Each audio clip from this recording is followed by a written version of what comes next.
This proposed remote learning bill by Queens Senator John Liu would force New York City's Department of Education to offer a remote option when the CDC finds the area has a high transmission of COVID. For example, if this proposed bill were law today, New York City public schools would be forced to offer a remote option because of this CDC map showing the entire city in red with high transmission of more than 100 COVID cases per 100,000 people. I have countless constituents who have been calling and emailing, demanding a remote option.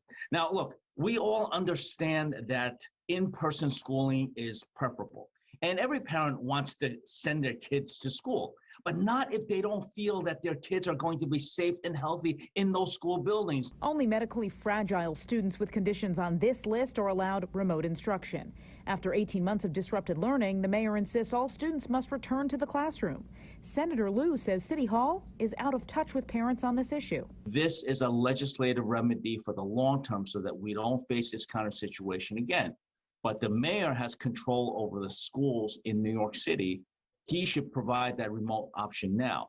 Education Trust New York is focused on educational equity and eliminating opportunity gaps for students across the state. Their survey of more than 800 parents found 90% agree that in-person learning is ideal, but 60% say they would choose remote now if it were an option. And specifically in New York City, 79% would like the option to learn remotely. Parent advocates say this is the trade-off experienced by parents. There are some parents who right now are just not ready, or their families are, immunocompromised or, multi-generational, and we need to meet the moment, right? And it's just a little bit more complex than it was 2 or 3 years ago.